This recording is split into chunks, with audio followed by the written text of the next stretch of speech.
I have never met an alien, but I have met an extraterrestrial.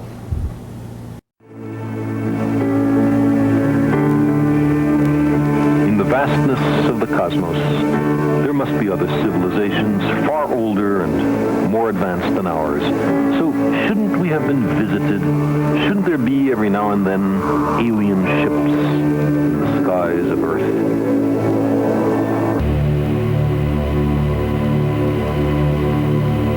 I occasionally think how quickly our differences worldwide would vanish if we were facing an alien threat from outside this world. And yet, I ask you, is not an alien force already among us?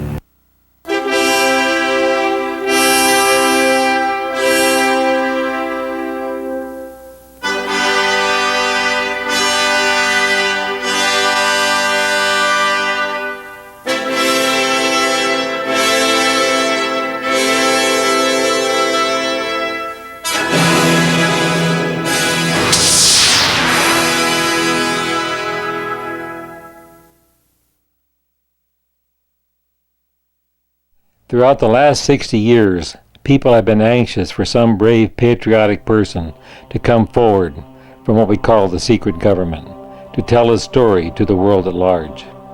At last that hope is being fulfilled by a young scientist, a microbiologist, who has worked for the secret government his entire adult life.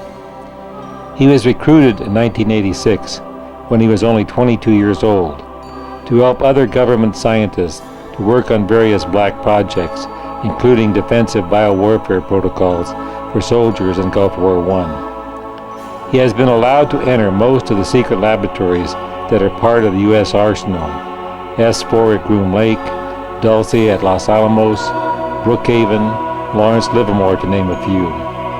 These interviews have taken place at various secret locations around the Las Vegas area. This information has been reluctantly sanctioned by what is known as Majestic 12, a group that President Truman assembled in September 1947 to deal with the known alien presence as a result of the Roswell crash. Live aliens were recovered, as well as other visitors through the intervening years.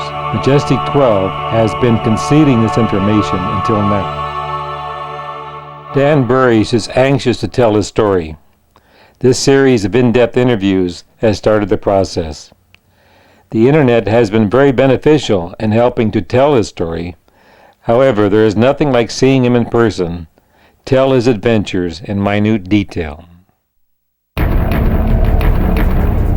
I just prefer it be more of a conversation rather than the other makes me feel as though I'm testifying. And as long as we're in a closed session, so help me God.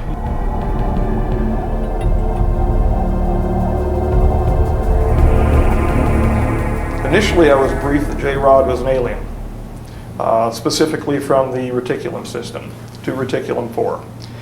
I had no idea the truth. Yes, from 2 reticulum 4 now, but I had no idea the truth of how they came to be. As I said to you before, I have never met an alien, but I have met an extraterrestrial. I found out subsequent to interactions with the JRod. And again, they have personal names. The term JRod simply means 15, which was a basing name for where they're located, the number of light years from our location. So they took those names. And they identified through the Sigma protocols, the linguistic protocols, with a rod symbol, which was an inertia symbol, and the letter J. And in fact, that was a combination of Mayan and Egyptian numerology having to do with a rod and a J, meaning 10 and 5 for 15. He crashed in '63, from what I understand, outside of Kingman. Okay. Kingman, Arizona. There was a problem involving his physiology and his biophysiological communication with the craft went wrong, and of course he's ill, as we know, with the MGUS and the paraprotein associated problems, and he crashed. We had regular systematic medicals by a physician. Following that, we would be suited, well, we would be catheterized, plugged, and suited. Communication apparatus was placed on our heads. We had a cooling system set up. It was, for all intents and purposes, it was a spacesuit. It was a total encapsulated suit, something like what you would find in a NASA facility. It was more of a regular space-type suit with joints. We were suited up, we were pressurized, and then walked with our cooling system and our hosing down a ramp into the ambassadorial suite. Following that, we were led up a gantry-way, which had been moved into position by the clean sphere, which had been previously rotated up through an iris through the floor. He was held actually below the ambassadorial suite level, and that was raised up as needed. What they did with him down there, he didn't say, and they didn't tell me. It was not a need-to-know issue. Apparently, they dealt with the cleaning of the sphere and all of that down there. The regular housed animal maintenance, as they treated him. We would be led up the gantry-way. The hoses would be hooked into an exterior, system inside the doorway, which was exterior to the clean sphere. And it was called the exterior system, in fact. But when we would be led in, the door would be closed, and we would be pressurized inside of the gantry-way. Following that, there was a drum system that was set up. Once there was an equal pressurization between the gantry-way and the clean sphere, we would then be told to proceed forward. I would raise a hand in acknowledgement. We were not supposed to talk at the time at all because nothing verbal around the specimen, around the JRod. Why, I was never told, but we were not supposed to talk around the JRod. I believe he and associates were transferred separately. Mm-hmm. He to the originally to the Groom Lake facility, okay. And an associate to, I believe, Los Alamos. I have no independent verification of where the associate went, though. All I can say is that he was there at Site 4, right?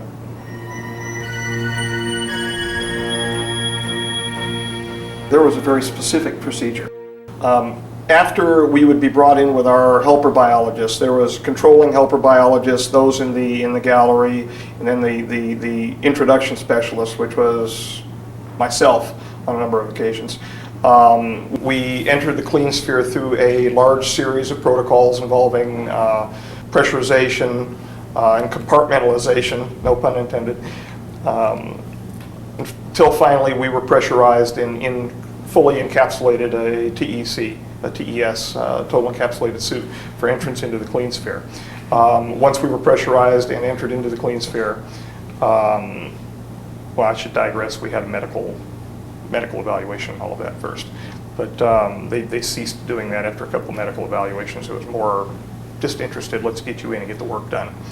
I would enter into the clean sphere, and I was not supposed to communicate with the JRod at all. I was not supposed to know his name. The reality is we were communicating from the time that I entered into the ambassadorial suite external to the clean sphere, talking back and forth freely. I could hear whatever he was projecting at me from thought, and he could very clearly hear what I was thinking. I say hear meaning perceive. I was supposed to stand over by a hologram projection system, which was run as like a teleprompter system, over to my right, that would be run inside of the clean sphere glass. Hold my hand up and mimic certain signs. And it became a joke. It really did. It became a joke. Those folks who were watching from the gallery running the show thought that I was standing there and mimicking the signs, and this was the only communication underway. They perceived on the day that the approach, the close approach that he made, the grabbing incident that he did with me, they perceived that there was a communication that occurred.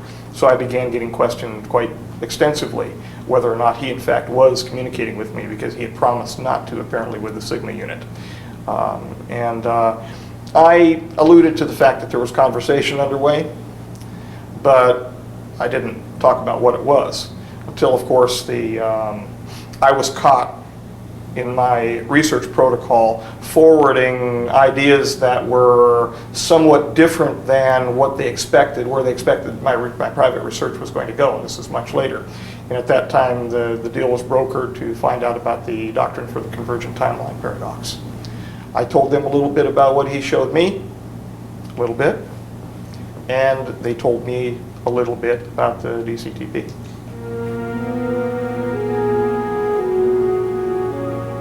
No, not as far as I'm aware. Not as far as he told me, no. They excrete in a manner that we would excrete. Their external genitalia are different than ours.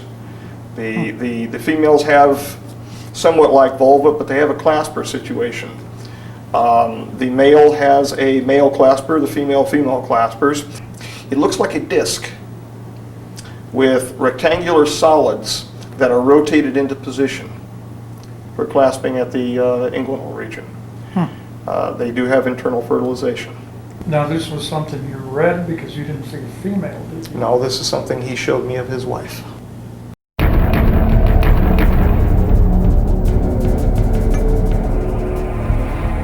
This thing was an extraterrestrial, but it wasn't an alien. This thing, I don't know, well, the person. An extraterrestrial, but not an alien. That's right. Be more specific. Okay, evolutionary lineage. His evolutionary lineage, Laz, was directly related to our own. He's a human being, yet a changed human being. When I use the term alien, I'm meaning specifically something of an extraterrestrial nature which has no genetic lineage to humanity. So when you won't hear me say I met with an alien. In fact, I'll say that I didn't meet with an alien, I met with an extraterrestrial. And I've mentioned that before, and that's the difference. We're not talking about an evolutionary pathway here resulting from a human being if we're talking about an alien. If I'm just talking about an extraterrestrial human, I'm talking about a JRod or one of the Orion beings who actually have a genetic lineage to the human race. Dan Burisch explains how he was transported from McCarran Airport in Las Vegas to Area 51. So I would be brought into the aircraft and taken back to the tail of the plane, and then I could see and I could hear other folks loading in up front, and a drape would be pulled, and I was told ultimately by one of the male enlisted personnel who were actually, there was a U.S. Air Force actually on board this aircraft, that those were engineers for Groom Lake, and you're here, they're there, and never the twain shall meet. The captain would normally turn on the PA system in the flights, where we could hear him actually communicating with ground control, and you know, there was no music playing at the time. When the PA would come on, that would automatically cut off. And later on, I had mentioned that Neil Diamond's "Coming to America." I love the song, Neil, I love you, but over and over and over again, it gets kind of like a closed loop. Mm-hmm. Did they play the whole song, or was it just the phrase "Coming to America"? It was the whole song. Okay. Well, at least that's something. That helped. No, it was the whole song. Oh God, over and over again. Anyway, that would be bad. But I would hear them call pyramid, pyramid, pyramid. That was the call sign? Well, that was something that I think the pilot may have been communicating with Groom ground control. Okay. And then we would descend into the Groom complex, taxi off to the right-hand side, then there was a left turn, and then we would move over to the right. So it was land, right, left, and a move over to the right. So being somewhat familiar with the layout of Groom Lake, the main runway runs north and south, Yes. almost. Yeah, it would have had to have been from that way, so when we were making the left-hand bank, we were making A sweeping 180-degree turn. A sweeping 180 turn to go from north to south. Okay. That would make sense. In the mailbox up there off of the so-called extraterrestrial highway, that would have taken the Janet flight right over that area to come in on its final approach, wouldn't it? And I don't think I've ever heard I've never anybody... seen the mailbox. Yeah, well, I've only been up there once myself, but... I've heard about it. There was jokes going on at the time. This was after Bob Lazar's outing, when everybody got very tense, very paranoid up there. And there was a definite reaction. So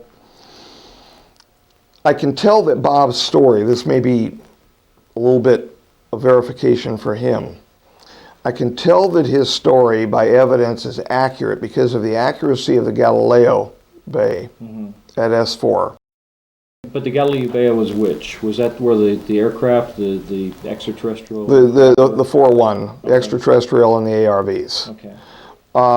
And whatever they had under the tarpaulin that I couldn't see.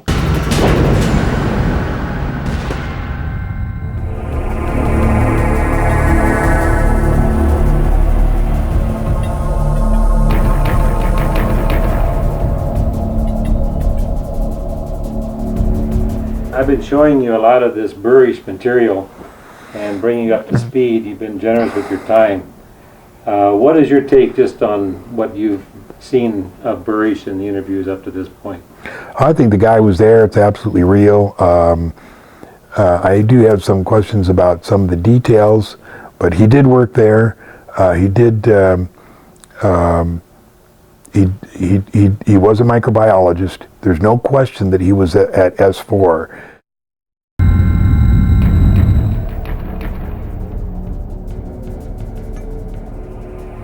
Bob Lazar, nuclear physicist, worked at Area 51 in 1989. He was hired to back engineer the propulsion systems of the extraterrestrial saucers. Did you ask anybody about these saucers? I mean, you see a hangar full of flying saucers, I would think you'd be curious. No, you really can't talk. It sounds crazy, but you can't talk. Wherever you walk, there's a guard that follows you, and you have an escort. So you really can't just spontaneously ask questions or say, wow, that's really neat. Isn't there anyone there that you could talk to about, hey, what No. the hell did I just see? No. And you get reprimanded for it. It's a terrible environment to work in, and the only thing that keeps you there is just the desire to become familiar with that level of technology. And at the time I would have done everything, but eventually it begins to work on you, and it becomes a very suppressive environment. This place where you work, tell me about what it looks like, where it is. How do you get there? Where I fly into is Groom Lake, Area 51. We fly in on a plane and not a saucer. We're taken by bus south of there. The bus has the windows blocked out of it. And they drive for a period of time. I'm guessing about 15, 20 minutes, something like that, on a dirt road. And this area that they called at that time S4, right now I understand that the area is being moved or renamed or something to that effect. It's a sloped building that's butt up against the side of a mountain. And the hangar doors on the outside have sand on them, like it was glued on, and it's just a texture. And I don't know if that's to prevent satellite photographs, anyone from guessing what it is, but when I got out of the bus, I ran my hand on it, and I said, boy, this is really weird. And the hangar doors are diagonal about a 45-degree slope, and they open like that. And it looked really neat. It looked like something in a James Bond set. But I mean, this is how would you describe the complex? Large, elaborate? Fairly large. I don't think I was through more than 25% of it, really. You didn't get to see very much. They kept you in one kind of area? Yeah. How many people did you work with? I mean, how many people might have been doing the same thing as you? I couldn't even guess. I knew 2, 3, 4 people. That's about it. You said it's very compartmentalized. I'm trying to figure out how many people might have had the big picture, or who. I don't know if anybody had the big picture. But it's run by, and you were paid by, The Navy. the U.S. Navy. Yeah. Any thoughts on why it's the Navy? You got me on that. I can't. If anything, I would think it would be the Air Force, but I mean, didn't see. when you were paid, it was by the Navy. Yeah. Back to the flying discs. You say you saw them fly. Yeah. I came out of the door that was inside the hangar, which led to a hallway. I came out of there, and the disc was already outside. Whether they carted it out, flew it out, I don't know. It was sitting on the ground, right off to the side. It was just about dusk. Right off to the side, there was a guy with a scanner, and the first thing I was told to was to stand by him and not go anywhere else. And I looked down, and he was in communication with whoever was in the disc, and I said, "That's strange. It looks like you're just on a normal frequency in the 200 megahertz bandwidth." And he said, "Yeah." I said, "Isn't it encrypted or coded or something?" He said, "Nah." And that just surprised me. I said, "What a breach of security!" Because you could just stand outside the base and listen to what's going on, and I really didn't elaborate on anything or say anything to him. But the disc sat out there for a period of time, and the bottom of it glowed blue and began to hiss like high voltage does on a round sphere. It's my impression that the reason that they're round and have no sharp edges is to contain the high voltage. Like if you've seen on high voltage systems, insulators, things are round, or else you get a corona discharge. In either case, it began to hiss as in high voltage, and it lifted off the ground quietly. And except with that little hiss in the background, and then it stopped as soon as it reached about 20, 30 feet. What did it do? Quiet. What's the extent of the test? The extent of the test I saw is it lifted off the ground and shifted over to the left and shifted over to the right and set back down. It doesn't sound like much, but it was incredibly impressive. Just a field propulsion system is mind-boggling. Why? What do you mean? Well, there's no action-reaction system to it. There's no, like in a jet engine, There's no propeller. exhaust gas being thrown out, no propeller, no noise. It's just, for all intents and purposes, magic. But you got the feeling that they really don't know how to fly them all that well. No. Why? Explain. Well, I'm not that familiar with the control systems and things in there, like just basically the propulsion, but I've heard of them getting banged up, and I don't think they take them out and whip them around the world or whatever they do with them. I think they're very cautious with what they're doing and really stay restrained to the test site. As far as you know, they haven't taken them like to Jupiter or something. No, I don't think so. But could they? Oh, the crafts are absolutely capable of travel like that. I mean, much greater distances. Like what? How? Well, the thing is, when you harness gravity, you harness everything. And it's the missing piece in physics right now. We really know very little about gravity. But the thing is, gravity and time are interconnected. And we know that now, that gravity distorts time. That's why a clock would run slower on Earth than it would sitting out in space, because gravity distorts time. Why essentially it's theorized that time stops around the black hole, an intense place of gravity. If you can control gravity, you begin to distort time somewhat. So traveling distances really begins to take less and less time. Gravity also warps not just time, but it also warps space. I mean, it begins to sound like a Star Trek series, but this is in fact, the series was based on some rudimentary fact.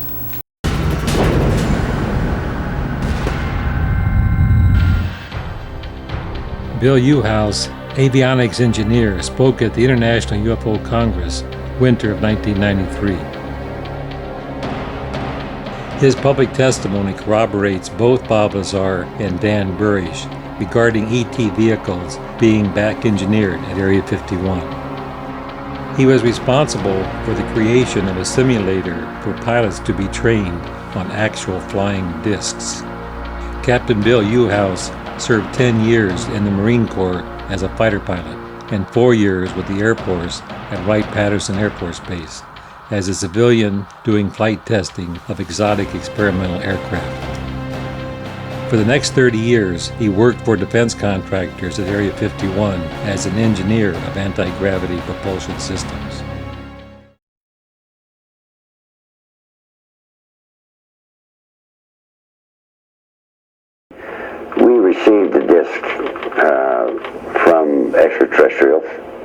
This particular one that I had to work on, or did work on, was from the Kingman crash, and that was later on taken to a Nevada test site where, at the time, I didn't know. Were there any alien bodies recovered? No bodies. There were 4 live, feeling good guys. 4 live extraterrestrials? 4 live, feeling good extraterrestrial type individuals, yes. And where were those 4 extraterrestrials taken? Initially they were taken to New Mexico, and then several months later they were taken to the Nevada site. One of the things I worked on was a flying disc simulator to train pilots to fly this strange looking craft designed for humans to fly, not for any extraterrestrials to fly. His most fantastical claim was that he worked at Area 51 with an alien codenamed JRod for 16 years on this simulator project. JRod is a gray alien, about 5'4". His role was only as a translator, scientific translator. That was all. If we wanted to put something in the place of what they had, he had to agree with it. I would have a question, and I would bring it up in my mind, just how I wanted to present it with him, and he'd already know that I had this question, and he would already have the answer for me. And if he responded, it would be in my voice. And you wouldn't even open your lips. It is possible that he and a few thousand others are working on a project, either here or elsewhere. Is this a few thousand other greys? A few thousand other greys like himself. Some of them were built by us,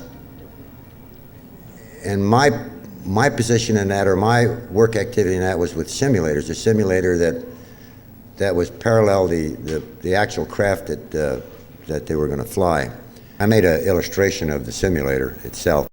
I'd like to explain one thing. The alien crafts, there isn't anybody that could step into one. The best pilot in the world couldn't step in one to fly one. It's impossible.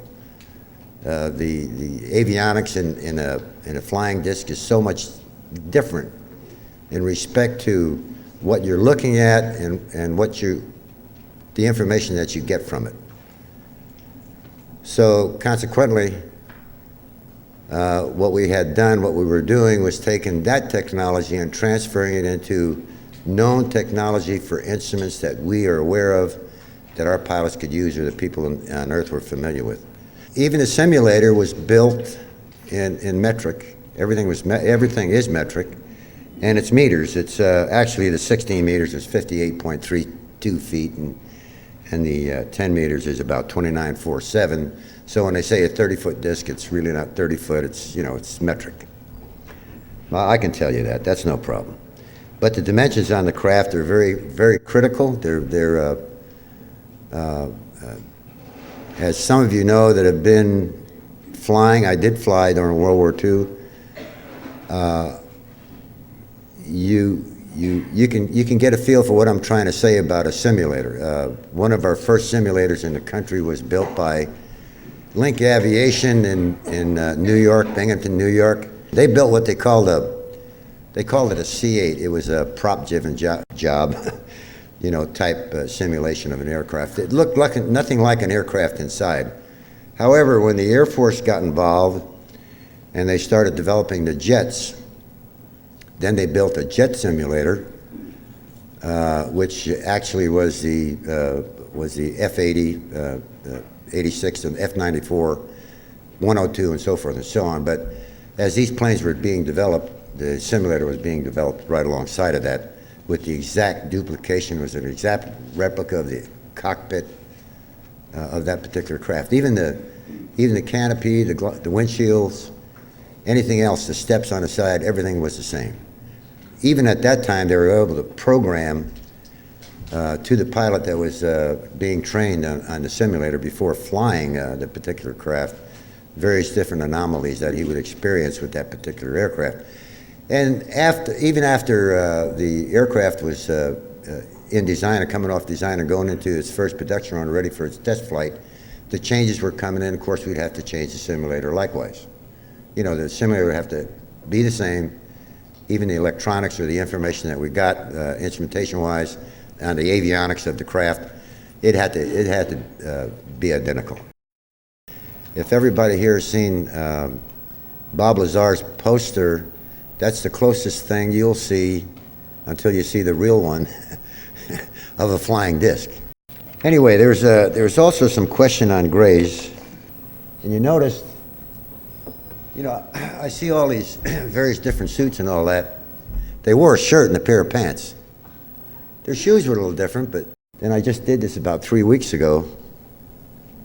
This guy's name is JRod. Imagine that, J-A-R-O-D. That's a translation for whatever, you know, they had given the translators at the facility that I worked at. There's a lot of linguists. There's so many people involved in this whole particular project. It's just insurmountable. One of the things I wanted to say and bring out, that the reason why everybody talks about the government's not going to do this, the government's not going to do that. Well, let me tell you guys something. That's the government you know. There are little countries in this country. You got one not so far from here. It's part of Area 51, but a portion of that facility is a separate country. It's run by certain individuals. They've got their own rules, their own laws. That's why that anybody that goes out there to work, and I know some people have, and I've been out there many a times. I've been in some of the tunnels, and probably some of you people here have been there, but you know how they handle the buses and so forth and so on, and the security, whether you go in the Tonopah Gate or if you're going out to say into the center part of Area 51 where the facilities are. But New Mexico has their own little country, and that is not the government. That's a separate entity in its own. And there are certain levels of clearances that you'd have to go through for certain aspects of that particular work going on. Whether it's the flying disc or other things that they're doing, you're not going to get into any of these facilities. As a matter of fact, you don't even know where you're at. And the other thing is that these particular guys are not giving out their latest F-117, so to speak, or Aurora. They're giving us their old B-52s. Or they're giving these little countries their own B-52s. Now, these little satellite countries in here in the United States, they have nothing to do with the government. And the reason why Lazar got out there so fast was because of Teller. All Teller had to do was write that letter and sign it. And, you know, it was like putting the frosting on the cake. He didn't have to go through all the BS, although he had to go through some. And I'm sure they were investigating him while they put this Gestapo guys on his butt. It's Gestapo, really. It's Gestapo. And these guys are tough. And they probably assigned, immediately when he went out there, they probably assigned his security people. And, you know, if he'd have stayed out there for 10, 20 years, he'd have had these particular people that would be on his monitoring him continually.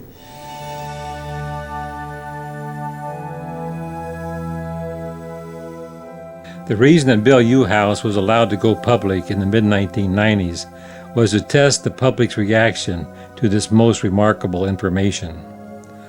Bob Lazar was allowed to come forward in the late 1980s, and Dan Burisch would come forward in the late 1990s and beyond. Bill Uhouse relates in the video that he was present in the 1970s at a meeting in Los Alamos between one of the JRod brothers and Edward Teller.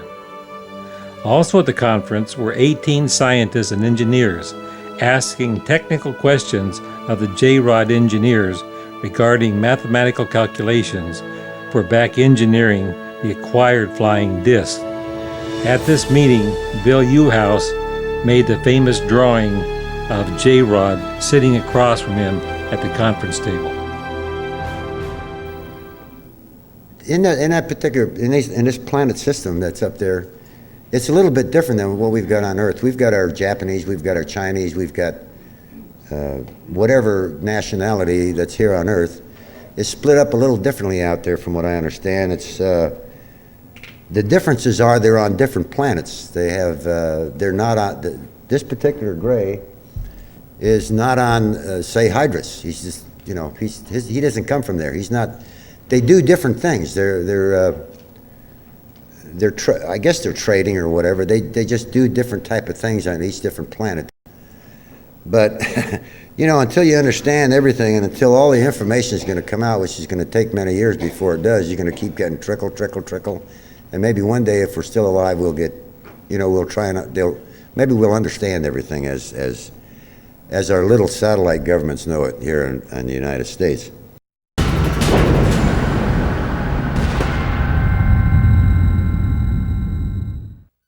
My relationship with Groom Lake was very small.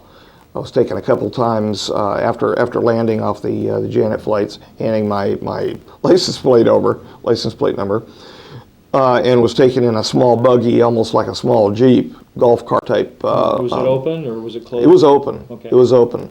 And by a couple, a very large looking hangar, the thing looked like a mountain as we passed by the right hand side of it. And a couple buildings into the left, was taken inside of a building, was identified by security again, Okay. Nellis Security. They looked like, they were in cami and they looked like standard enlisted security officers for Air Force. Okay, you were saying they usually wore camouflage and they had, what, a black beret? Yes, on the outside. Mm-hmm. I saw them walking on the outside and they had black berets, and the gentleman that actually would drive me to that location when I was being driven alone in the buggy versus when we were actually walked one time with a larger group, but when we were driving in the buggy, the gentleman had, it was a standard security officers. Desert camouflage? It was desert cami, yeah. With a black beret, and then you said that when they would go inside the buildings, they would fold the beret and tuck it under one of the epaulets? Under the epaulets, yes, up on the left shoulder. Okay. The past level 2 positive pressure areas for levels 3 and 4 and 4-5. Ostensibly 4-5, I'm sure that they had something set up down in the ambassadorial suite, but I never got down in there to actually see it. I saw past the scissors a couple times, but that's it. I was brought into a standard laboratory environment, a microscopy environment, where there were microscopes sitting on a table. And the questioning by one personnel in there, usually wearing a blue lab coat, began. He would sit opposite me, and I joked with him. I said, I'm used to, when being tested, having a double-headed scope, and that was an actual reference to Jim Reynolds. Because when he was teaching me originally at Long Beach Memorial, we had an AO double-headed scope. Now, when you say double-headed, you mean where two people can view into binocular double. Okay. Right. Okay. Yeah, a binocular double-headed. He would sit opposite me as you are now, but with a smaller length table. And I was tested a couple times under that scenario, where they would bring in a plastic slide box with numbers on the slides, and he'd say, go through them and tell me what you think. Okay. And at that point, another male attendant who was wearing a smock come up back at me and just wire me up with a standard headset. Okay. And I would begin viewing through the microscope, load the slides in myself, and they would record your analysis? Everything, yes. Okay. That happened a few times with progressively more difficult slides. And then I would be transported back out buggied onto the jet. Then I would see people load in up in the front. That was all that happened? You'd go all the way out there, do this little spiel with the microscope, and then you leave? Yes. Just that quick? Yeah, well, 2-3 hours. Still, that's a rather short stay, though, I guess. It is. And my stay at Groom at any one time never got longer than that. Yeah, one time I was set out there in a bus for a couple hours maybe, and I don't know why they said, well, we need to hold, we need to wait. Maybe they had other personnel down at Papoose at the time, I don't know, where we couldn't come in and bump noses with them, so to speak. So would it be safe to say that the highways that you traveled over for the most part were paved, at least as far as you could tell? I'd say about halfway. They were paved. After that, we were on it's not as bad as trying to drive down to Lake Mojave or something down the Power Line Road along the west side of it, but it was bumpy. Okay. It was. I could hear that we were on dirt going in, and it stayed dirt until we popped up onto the tarmac, and then they said, okay, you can lift the blinds, and we lifted the blinds at that point and saw whatever we saw, and again, nothing that I saw in the way of weapon systems which were exposed or aviation examples am I wishing to talk about. Aircraft. I have no. I'll go as far as to say some of the things that I saw up there had to have been experimental aircraft. But that's all. I don't have any authority to say anything else. And God knows who. Well, if this is broadcast anywhere, everyone is going to end up hearing it. So will our enemies. So, what I saw. Know nothing, see nothing. So how did your work up there progress after that? I mean, were you at some point certified to continue working there and make analysis of tissue samples that were something other than human? My last few times taken up into the Groom complex to the same location, I was brought into the back room, and in the back room they had an auto slide. What looked like I'm losing the word here, conveyor. And the slides were actually, they looked like rectangular solids. They were set up in a pressurized French type, like a Poissier type French cell. And they were brought in under an otoscope and actually rotated in on somebody else's command. The particular microscope that I was working on was an invert scope. The head of the microscope, where the objectives were actually underneath the slide. So I was looking through a very fine barrier between the objective and the item on the inside of the pressurized slide. Okay. So it was actually an invert scope like you would use for tissue or culture. And in fact, we didn't get up over probably 600 diameters looking at these, and they looked like small microglial tissue, but they were not normal. They did not appear normal. They had a external and an internal division for the cytoplasmic process, which looked abnormal, and given the fact that it was dendritic in appearance and it was a tissue culture, I started wondering, and seriously, I had convinced myself at that moment I was looking at something for biowarfare. Because again, I wasn't thinking anything about anything being extraterrestrial. When we got our property back, the change, keys, whatever we had with us at the time, and gradually we learned just don't carry anything, just nothing, not even your personal ID. Excuse me, they'll know you. They already had apparently my fingerprints to get in there anyway. And my fingerprints are in an FBI record anyway, because when I was being tested for, not only for the seminary, I had to be actually, a background test was done. Permanent background check, right? But also for the Department of Parole and Probation. When our property was handed back to us, it was neatly folded in a bag. It was like a little white pouch bag. But there was also a clear plastic baggie, like a prison system, where everything else was in our watches. We were allowed to keep our glasses on initially.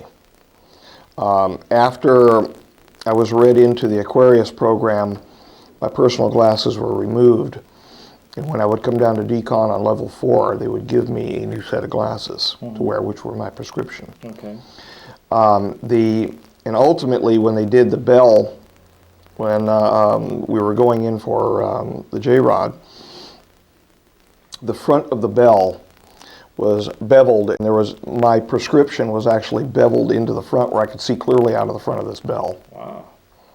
However, the bell fit over an apparatus. It almost looked like a ring apparatus. So the bell would sit over the top of it and actually rest on it around the sides.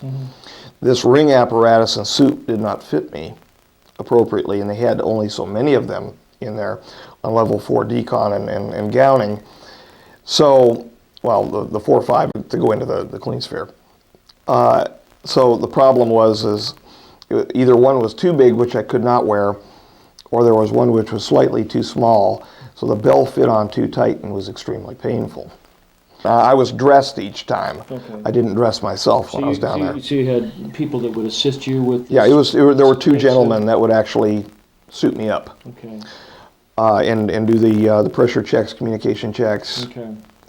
And there was fit testing that was done down there where they did the I think it was isoamyl acetate, where I was actually brought in each time under a bell, under almost like a trash can, large drum, and I had to stand there each time when I was actually gowned up in the white suit, the TES, and I would have to breathe and indicate whether or not I was perceiving any odors.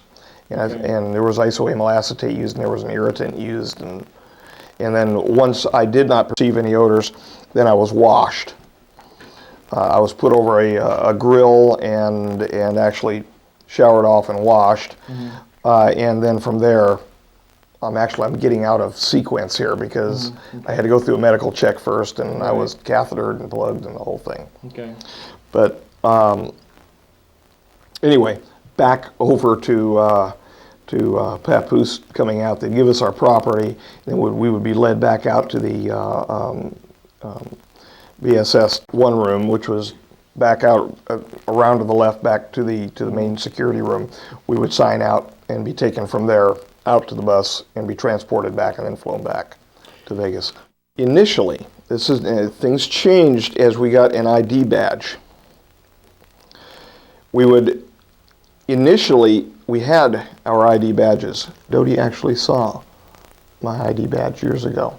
We actually had the striped badges, which were extremely close to what I saw Lazar report. The DXWX on the bottom for Department Engineering Transfer was on my badge when I was issued a badge. And I had an H number, which was an interdepartmental moving number. It basically meant I could go from floor to floor, that I would be responsible on more than one floor. And that was basically initially for 4, 5, and for 3 above it in the culture and the animal facility, and where the people were housed in a little biomedical unit. But we would be first deconned that way, and then we went around the corner. Now, as we would go around the corner, our badges, this is for later on, as we got our badges would already be on a hook, on a small board, like a 12 by 12 badge board, and it would be in a clear plastic encasement, kind of almost like a lamination. But it would be just kind of popped down into this little pouch. And then next to it, there were a series of numbers with blue badges. And we would be told to take a number. And so I would pick favorite numbers in between. I would grab a 4 whenever I could or whatever, because that's always been my favorite number. And we would pick them off and put them on our smock, and then we would go immediately around to the right to the briefing room. That is where we got our first indication, true, honest-to-God indication that we were dealing with something extraterrestrial.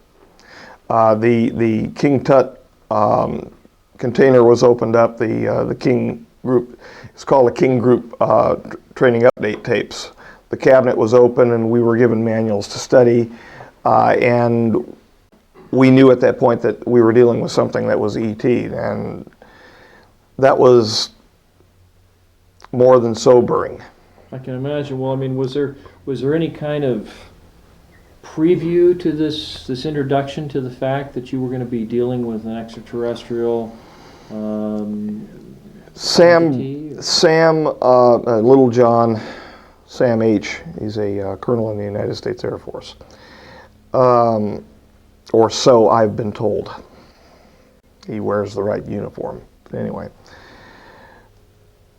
he tacitly acknowledged that this was something off-world one time prior to being in there. But that's the only indication. That's the only indication. Because I said, this looked like something alien. He looked over and he went to me. And that scared me a little bit, but at the same time I thought he was bullshitting me too. We were asked to express ourselves as a thought stream, which is why that method, I guess, was applied. so that there would be an open communication of information back and forth, and that the personnel in the laboratories who would be writing the reports for the cover committee, I found out later on, the cover committee would then take out of our reports what they wanted, file a report that we would never see, and that report would go up to the 12 or up to the 33 before the 33 were defunct. And so we were never pressed to write it in that type of a format, and the express reason given was it would take you too long. We want results, results, results, results, results. So just talk and write in your reports, and then we'll take from it What we need. what we need to get our job done, to get the mission completed. Okay. So they were written in that sort of a fashion. They were technical, but they were written in that sort of a fashion, and it made it a little bit difficult to understand, even while, I'm admitting to it, it was difficult to understand while we were initially reading it, what we were dealing with. However, it became extremely well known once we ran into the term extraterrestrial biological entity. Okay, so this EBE term is not just something that's been tossed out in science fiction and No. various movie formats. This is an actual term that's used by the military? Yes, yes. I had no idea for the longest time that I was dealing with something that was on a different timeline. I thought that it was a true alien. This thing was an extraterrestrial, but it wasn't an alien. This thing, the person. An extraterrestrial, but not an alien. That's right. Be more specific. Okay, evolutionary lineage. His evolutionary lineage, Kiela's, was directly related to our own. He's a human being, yet a changed human being. When I use the term alien, I'm meaning specifically something of an extraterrestrial nature which has no genetic lineage to humanity. So when you won't hear me say I met with an alien. In fact, I'll say that I didn't meet with an alien, I met with an extraterrestrial. And I've mentioned that before. That's the difference. We're not talking about an evolutionary pathway here resulting from a human being if we're talking about an alien. If I'm just talking about an extraterrestrial human, I'm talking about a JRod or one of the Orion beings who actually have a genetic lineage to the human race. Really? Yes. So, and of course I didn't know that at the time when I was initially reading these books. So this actually, it sounds an awful lot like some of the things that we've heard about the Egyptians believing that they had gods or ancestors or something in the Orion constellation. Yeah, except for the thing is that they weren't their ancestors. They were their future. During the occasion that you drew, when Kiela actually stepped up onto me, he didn't knock me over. He couldn't knock me over. I fell over on my back. He began walking toward me across the clean sphere, and it broke the protocol that I expected, even though I felt kinship with him at the time already. It broke the protocol that I expected to happen, and I stepped back in fear away from him. When I stepped back rapidly, there's a grating on the floor in the clean sphere. Right. My shoe, I don't remember if it was my right or my left, but my shoe was caught in the grating briefly, and it caused it to stub my heel a little bit, and I actually fell over backward onto my back in there. And he walked half smiling, trying to smile, up onto me and sat on my chest and looked at me. All hell started breaking loose. I heard over the microphone at the time, both from the gallery. The number 2 broke in then because we had 2 separate communication pathways in there. We had number 1, which covered the assisting team, the B team on the floor around the clean sphere, and we had a number 2 unit that we could push, which would go directly to the security surveillance. And gradually we got to know, although we never saw their faces in the surveillance area, we got to know their voices. Right, okay. So I heard everything, all hell breaking loose on the floor. Never saw it because at that time I was already falling into his eyes. And that's exactly what it felt like. It felt like although I was lying on my back, I was falling into him. Now, was this something that you had ever been warned about in terms of your face-to-face experience with the individual to look out for and to avoid? No. The protocol was that he would remain put. From our aspect, when we would enter in, he would be directly across from the gantry, the entry port, where we had an actual slide drum where we would hose off, connect. Well, actually we would connect, then we would hose on and then hose off to get the sequence right so that the airflow continued properly, and there was a drum that moved in the gantry way that actually fit into the side of the clean sphere's gantry, so that it could be locked off and we could step in through the pressure. Now, did your umbilical and all your feed lines and everything, did it come right out of the rotating drum? Yes, it did. Okay. So that is the umbilical for the internal atmosphere for the TES, not the umbilical for the samples that we took. They came out of a separate port on the side of the clean sphere that went from there and then basically straight up. And that went up into a culture area up in level 3. It went beyond the level 4's step up where the biological containment facilities were, from BL1 to the 3+ lab that we had. They called it BL4 down at the end, but that's supposed to be, although it was a hose in from the ceiling where we would walk. We used to joke between us when we were in there. The one joke we would make, we'd say, we're a hydra. We felt like a hydra in there moving around. There was only supposed to be 2 of us, but sometimes it got up to 4. And a biological containment facility that is designated as a BL4, having to do with infectious diseases for which there are no presumptive treatments, they are supposed to be in a separate facility altogether, separated from the lower biological containment levels. Well, this thing was not. Yes, it was a cabinet lab. We dealt strictly inside of cabinets with glove boxes, but it was still attached to the 3 next to it, to the 2 and to the 1. So they were contiguous.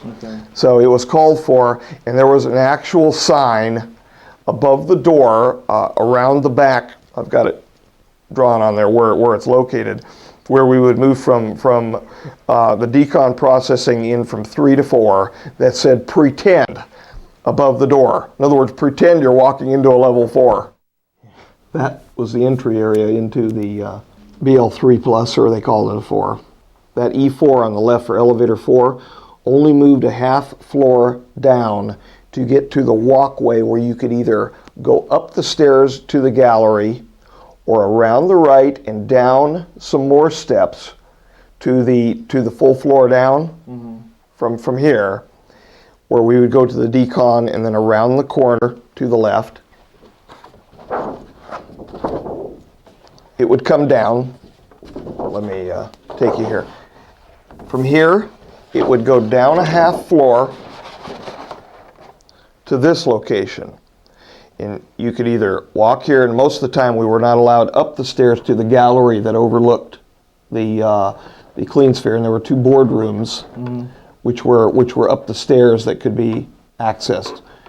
And they had television sets sent into the boardroom table so that they could watch. If they wanted to be sitting down and not actually observing directly over the clean sphere, they could sit in here and watch. But we would make a right-hand turn and come down, and we would do our decon. There were supplies in a medical unit. We'd have to come in here and be catheterized, then be deconned and gowned, and then we would come in around the right-hand side here to where the clean sphere would be lifted up out of the ambassador suite.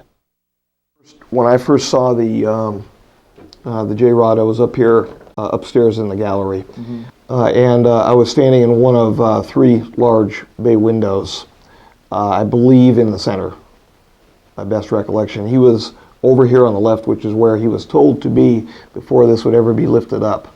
So when I actually came in over here, I was like almost direct opposite of him. So when he walked toward me from this aspect, that's why it freaked me out, because he was not supposed to approach anywhere else in there. We were supposed to approach him only in this, after a very complicated series of Sigma identification protocols, which became a joke between him and myself. But when I first saw him, he was sitting over here. He had difficulty walking, difficulty standing up, so he was hunched down next to the actual crystal glass, which was there.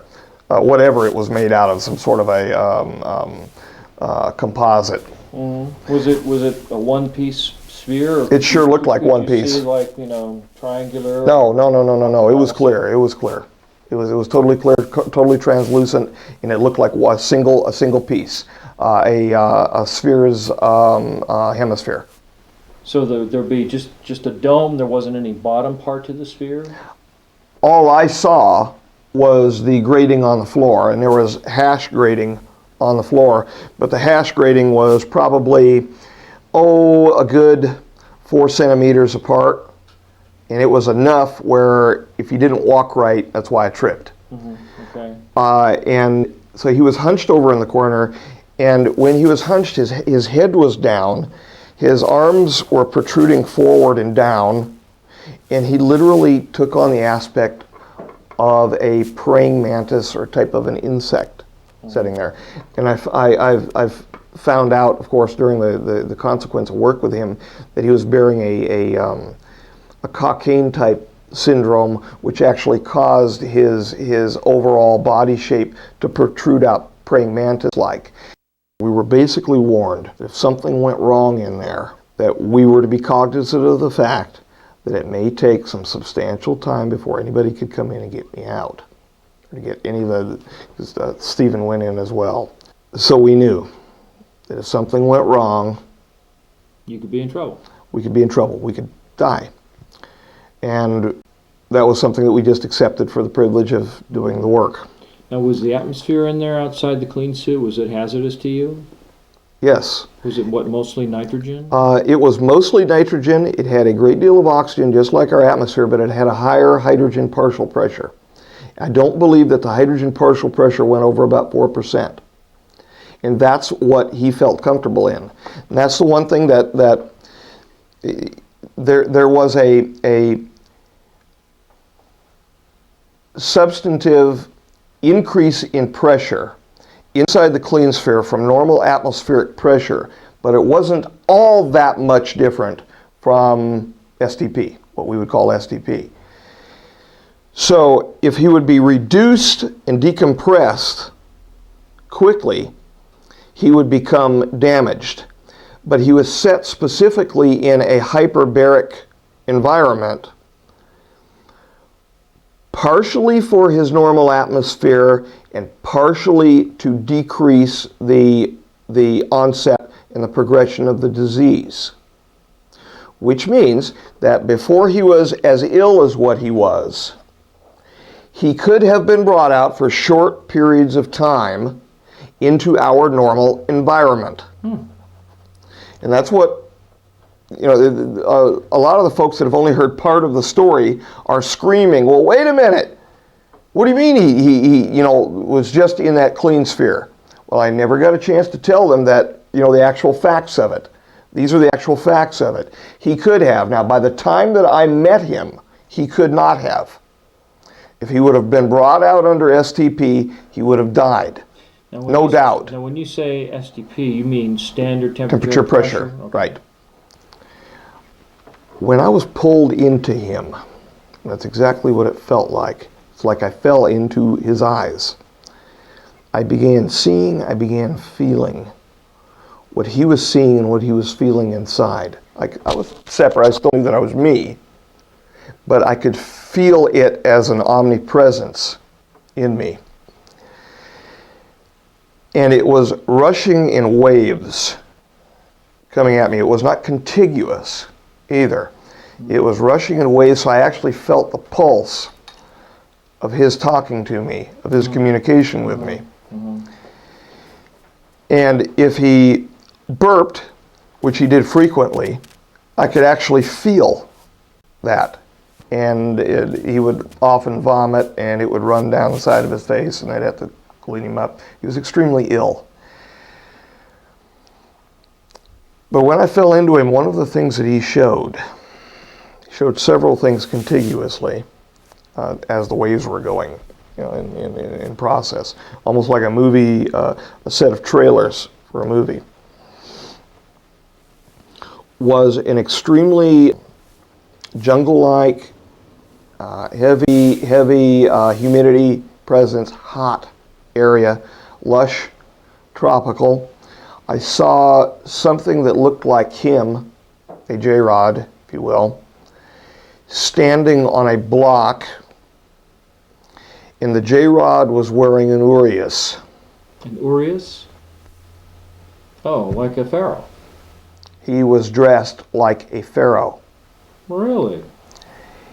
And the name, people were chanting.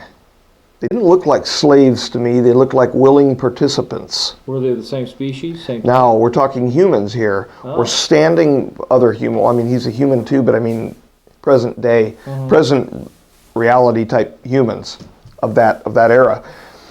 He was standing there, he had a staff, almost like a crozier staff, except for there was only a ring on top of it. And he was talking physically, and he was barking out, he looked like he was barking out orders. Very, very guttural, very, And they were chanting one name, Ra.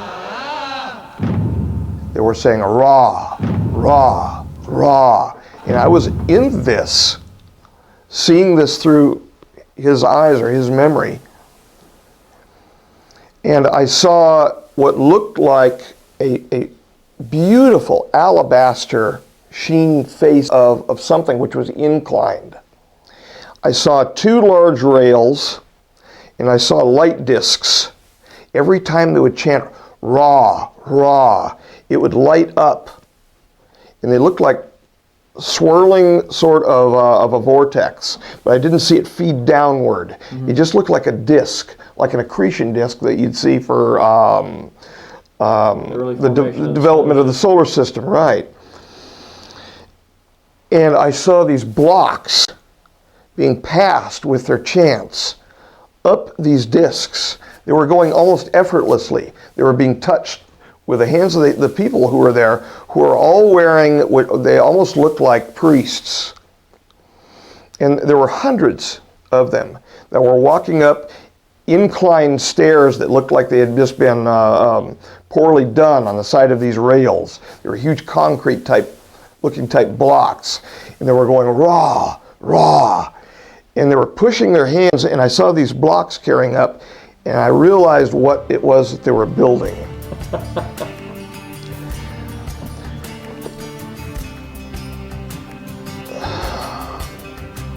That told me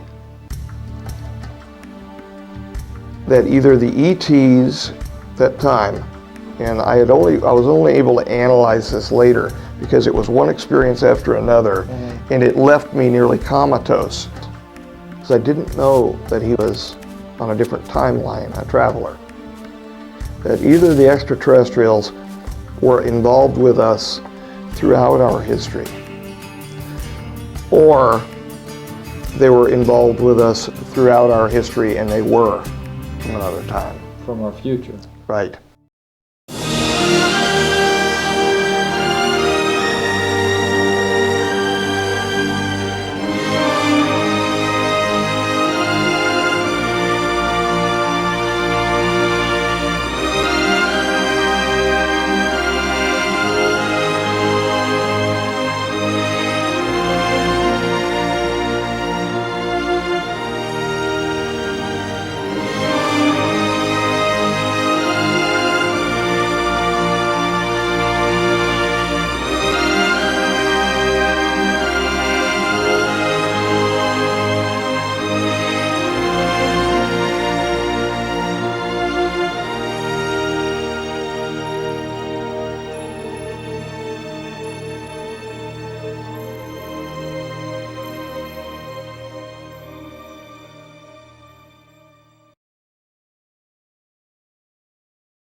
This is Las Vegas here, and this entire area bounded by these lines are what known as the Nevada test site. It's bounded on the west by Highway 95 that goes up to Tonopah, and it's bounded on the north from a line that stretches roughly from Tonopah over here to Warm Springs and over here to the northwest of Rachel. It then comes down to, let's see, Rachel is right here. It comes down to Rachel, and I think that's Highway 375 or 378, something like that. Comes down through this pass here and over to Alamo, and the test site is bounded on the east by Highway 93 down here. Now, right in the middle of this test site, Nevada test site, and the Nevada test site is used for various different operations. Part of it is nuclear testing, which is carried on down here. Part of it is the Nellis Air Force Base Red Flag Test Range, which is part right here, and part right here. The very center is still called Dreamland. It's Area 51. Groom Lake is right in the center. It's about 10 nautical miles on each side there, with the Groom Lake right in the center. And then up here is the Tonopah Test Range, which was formerly operated by Sandia Corporation.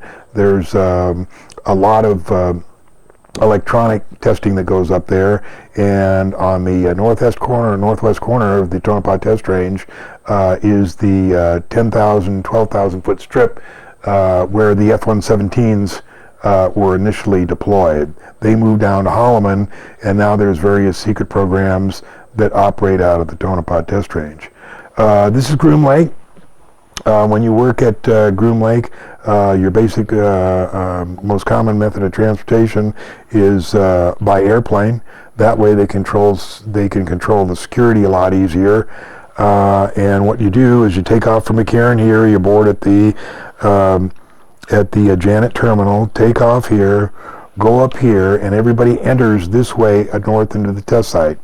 Then when you come to the checkpoint here, you turn right, and over this little checkpoint here, you go pyramid, pyramid, pyramid, and then you're cleared to land, and you can either go in on a left base like this, or if the wind is blowing out of the south, you can overfly this area just a little bit, come over here, just to the west of Bald Mountain, and land here. Bob Lazar had told you about the lounge. What were you telling me about the lounge here? Oh, well, there's a Air Force colonel that's been there since the beginning of Groom Lake Area 51, and his name is Sam. His last name begins with H. I don't know what his last name is. But anyway, Sam meets every single person that ever works at or goes into or has anything to do with Groom Lake. So he's been there forever. He knows everybody. If you get a clearance and go to work up there, the first one you meet is Sam. And so he's such a fixture up at Groom Lake that the bar and lounge up there is named Sam's Place. And he's an actual person? He's an actual person, no, Air Force colonel, and he's probably CIA because nobody's just Air Force up there. Right. The interesting thing here, as I was telling you, Ron, is that so many people have said that Bob Lazar didn't work there because he wasn't weighed going in and going out. And that was an important part of the Bob Lazar story, is he never mentioned being weighed going in and going out, because he was not. But remember, this was in 1988. Burisch is talking about 1989 and beyond, and most people are familiar with the information beyond that. Let me tell you exactly why people are being weighed. It's because during the time that Bob was up at the working up at S4, he took a camera in there. It was a small 110 camera. He bought it at just a pharmacy. He put it in his pocket, and when he was working up at S4 on one of the chairs, he said he leaned back and he put the camera into the leg of that chair like this. he leaned back and because the camera just fit right up into the leg. And what he was going to do was take pictures, keep it there, and at some point take it out. Because at that time there was no weighing personnel. So then after he left, the question between Bob and me and Goofon and the rest was, I wonder if they ever found the camera. Well, let me tell you, they did find the camera, and that's why everybody gets weighed going in and out, so just that thing won't happen again.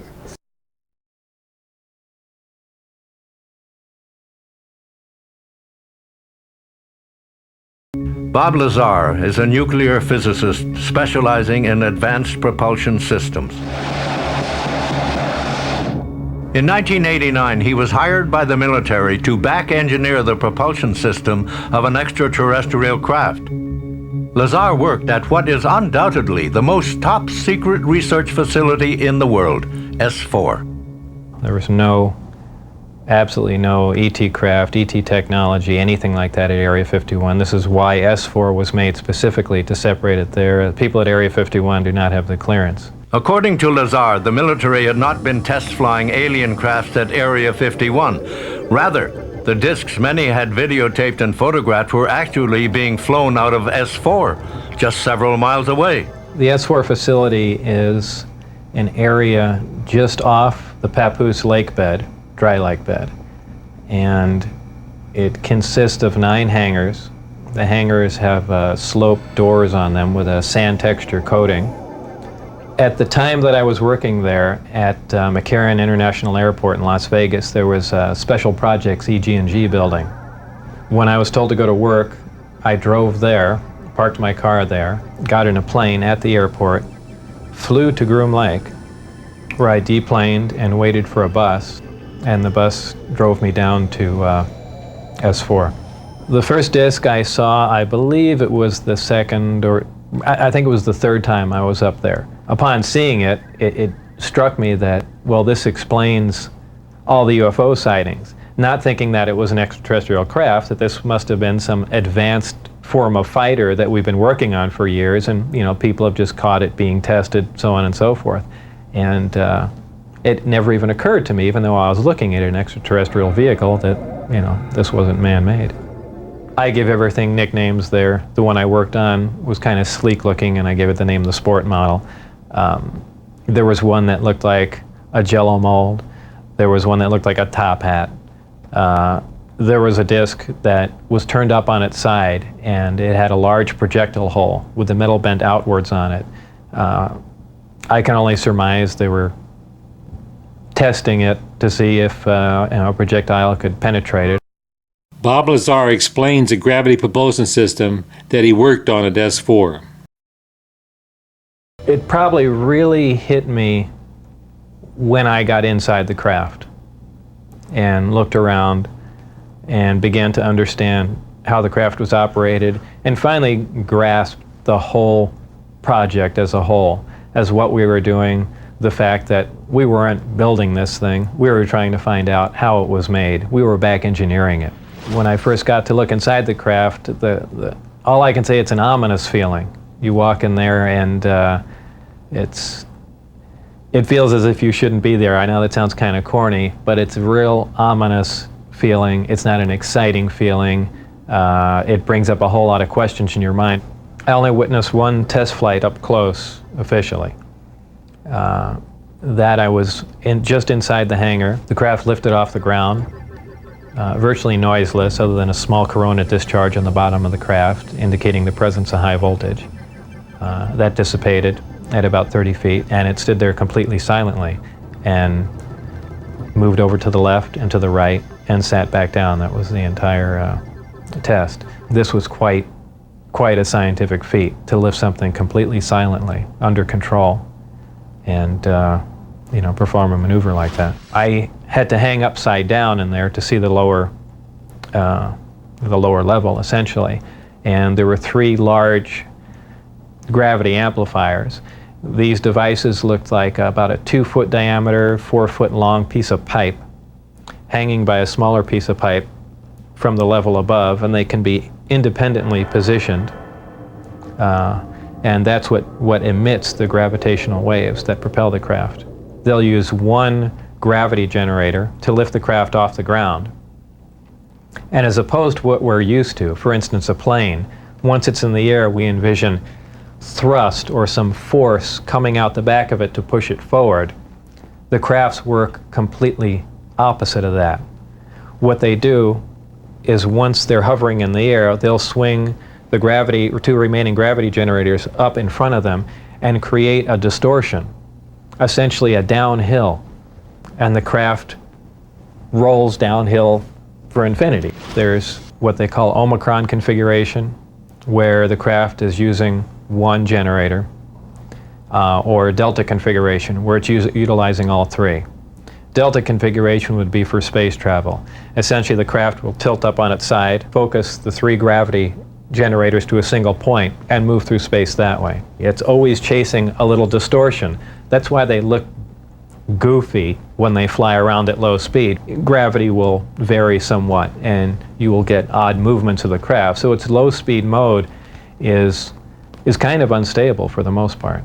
If you were going to see one of these crafts at night operating, it would appear really as a glowing ball or just a bright light in the sky from a distance. Even close up, you'd see a glowing halo around it. What you're dealing with is a high energy source in essentially a gas atmosphere, oxygen, nitrogen. And when you apply enough energy to a gas molecule, they emit photons, they emit light. Well, when you're on the outside, you pretty much think, how could they keep something like this secret? It's a crime against science, it's a crime against the people and all that, but your feelings change once you're privy to the information. Obviously, the ET craft do exist. Something had to build them, so there must be aliens. And since there are, and the craft are there must be some sort of factory and an entire civilization somewhere. And if in fact that is true, and it apparently is, then there must be others.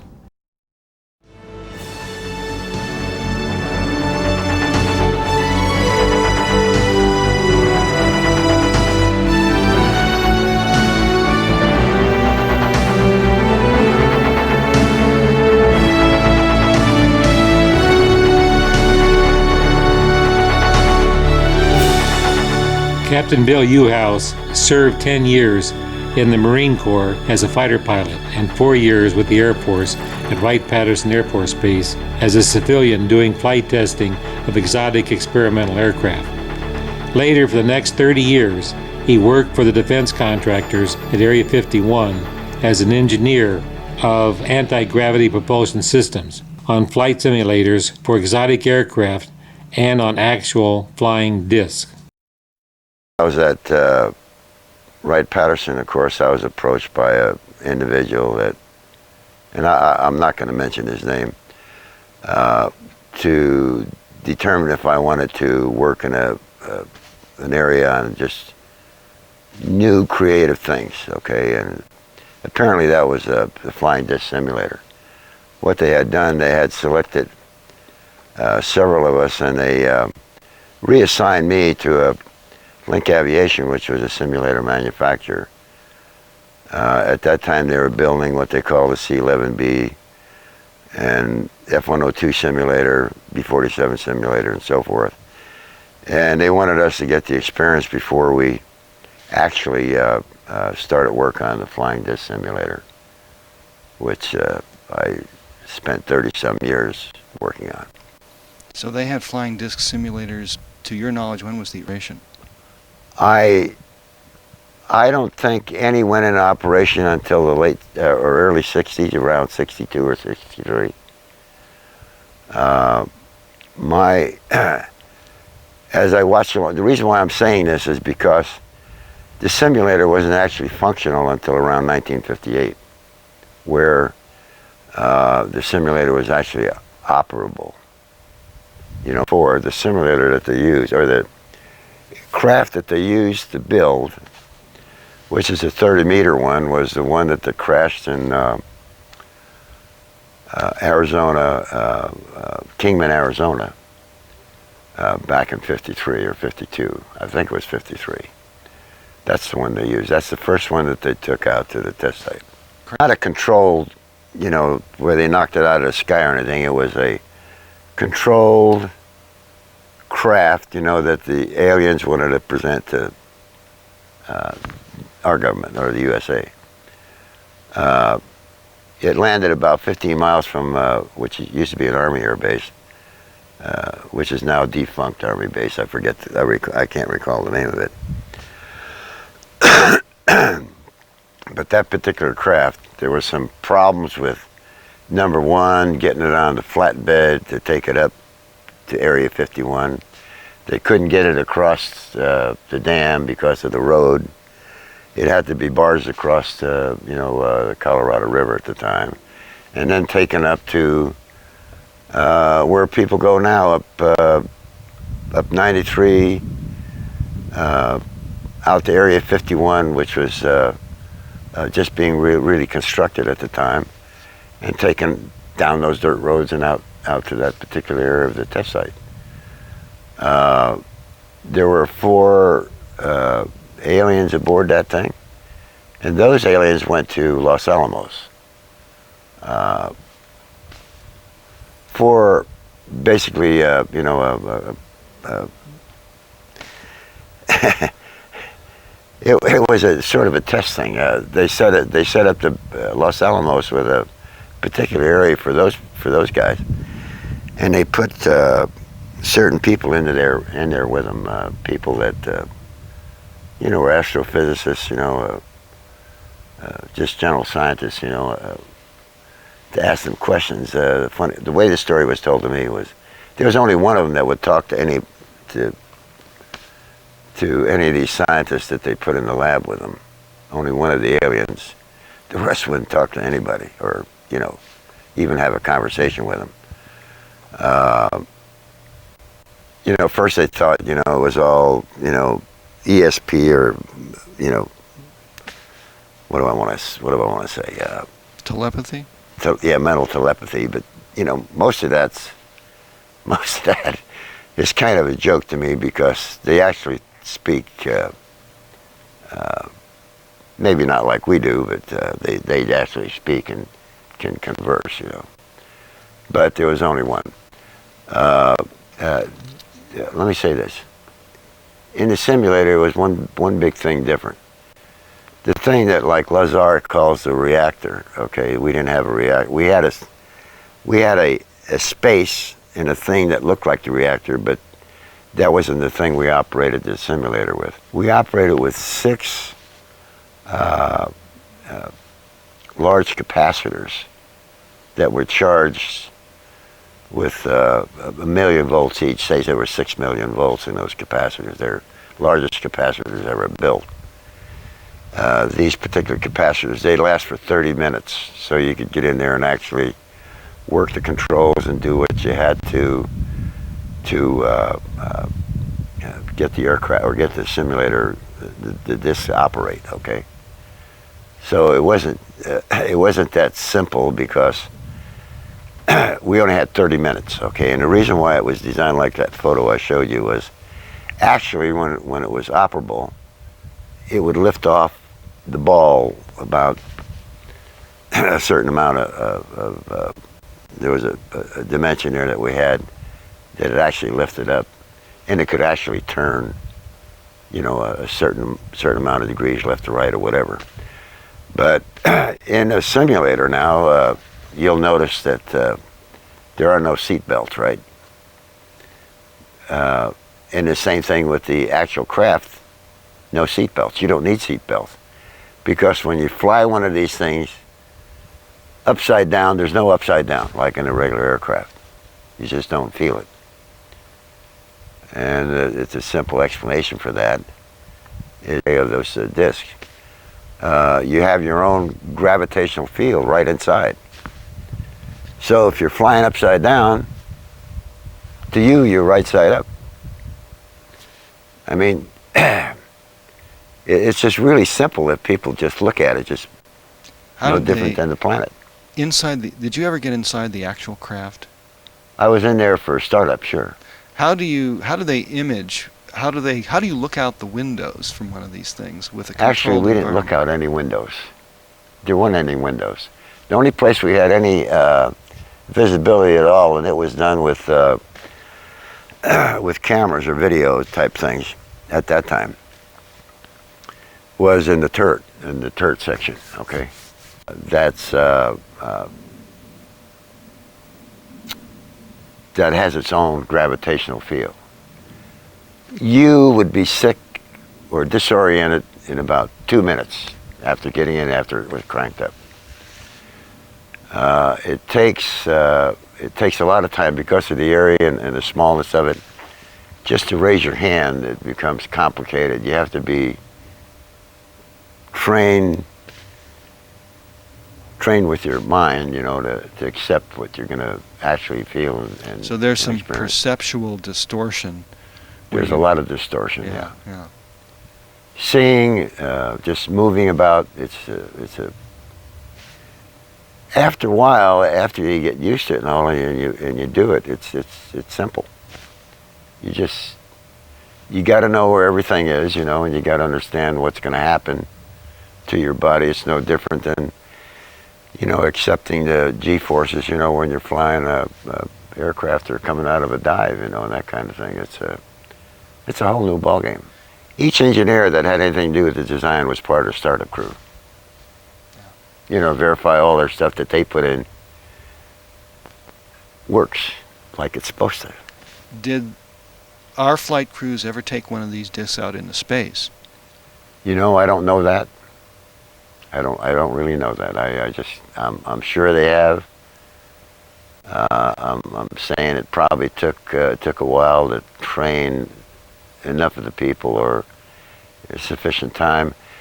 The whole big problem with this, with the disc, is that it's so exacting in its design and so forth, and it can't be used, it can't be used as a, like we use aircraft today with dropping bombs and you know, having machine guns, you know, in the wings and that kind of stuff.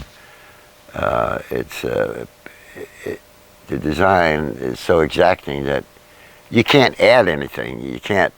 It's got to be just right. There's a big problem in the. Just exactly what it is. Of where things are put. Say, you know, that where the center of the aircraft is and that type of thing. Even the fact that we raised it 3 feet so the taller guys could get in and stuff. The actual ship was extended back to its original configuration, but actually raised. Meetings and stuff, and we had a long period of introduction into meeting, you know, say an EBE, an alien. And I called him JRod, of course that's what they called him, but that wasn't his, you know, I don't know if that was his real name or not, but that's the name that the linguist gave him, you know. So he knew JRod, you know. And I did draw a sketch of him when he was, before I left him in a meeting, but, and I provided it to some people, but that was my impression of what I saw. How much individual contact did you have with him? Oh, he used to come in with Teller and some of the other guys occasionally on questions that maybe we'd have, you know. But you got to understand that everything was, you know, specific to the group. If it wasn't specific to the group, you couldn't talk about it. Mm-hmm. You know, so. Need to know. Need to know. Yeah. And you know, and he would talk, but he'd sound just like, if you spoke, he'd sound like you. You know, he's like one of the, you know, a parrot, you know, but he'd try and answer your question, you know. A lot of times you'd have a hard time understanding, you know, because if you didn't put it on paper and explain yourself, half the time he couldn't give you a good answer. When you said there was a long build-up to actually meeting this person, what was the preparation like before you actually had a chance to have personal contact? Well, the preparation was, you know, basically Going through, first of all, I went through all of the different nationalities in the world, right? Just, you know, these, whatever, you know. Human nationalities. Yeah, human nationalities, you know. Then they got into going into other forms of life, you know, even down to, you know, animals and that type of thing. And the fact that, you know, this JRod had, his skin was pinkish, but a little bit rough, you know, and that kind of stuff. Not, you know, not horrible looking, you know, or to me, he didn't look horrible looking. Some of the guys, you know, that was in the particular groups that I was in, they never even made it, you know, as far as I was concerned. You know, when they gave you the psychological question, you know, I just answered them the way I felt, and I had no problem, you know. And that's what they wanted to know. You know, if you'd become, like, you know, hey, here's an alien, he's from here, and I don't know what, you know, one of those kind of things, you know. But it never bothered me, you know, it didn't amount to much. So what kind, you know what kind of scientific advice he would give the crew that was building or back engineering these? Basically, it was only engineering advice or science advice. You know, say for example, I performed the calculation, and there's I spoke of a book that, it's not a book, it's a big assembly of various different divisions of DTIC manuals on gravitational technology, okay. And the key element in there, all the information wasn't there, because even our guys, our people that were the top mathematicians and stuff, couldn't figure some of this stuff out. So we would take it, and then, you know, we'd have to, with each design, you know, there's a requirement for calculations, and we'd have to prove by calculations, you know, that this thing's going to operate. No different than anything else we do. And sometimes you get into a spot where you try and try and try, and even if you use the formulas to come up with this thing that they'd provide you, it wouldn't work. And that's where he'd come in, you know, to tell him to look at this and see what we did wrong. 61, say, the last 40 years or so, or 60 years, maybe there's, I'd say 40 years anyway, not counting the simulators, I'm talking about actual craft. There's probably maybe 2 or 3 dozen, various different sizes. That we've built, or that we have that we built. Okay. I don't know much about the ones that, you know, that they brought here. I know about that one out of Kingman, but that's about it. And I know the company that hauled it out of there, and who's out here now. But you gentlemen earlier, that 2003, most of this stuff will be out in everybody's plate to look at. Maybe not the way that everybody expects it, but in some manner they determine appropriate, you know, to show everybody, hey, look at what we got. So you you know, think, big surprise. you think some this wisdom is the in year that 2000 statement. that we're doing this interview, so you think within 3 years that the public will be told I something? said this years ago, 2003. The reason why I said that, the document I signed ends in 2003. And you're not the only one that signed. And I'm not the only one.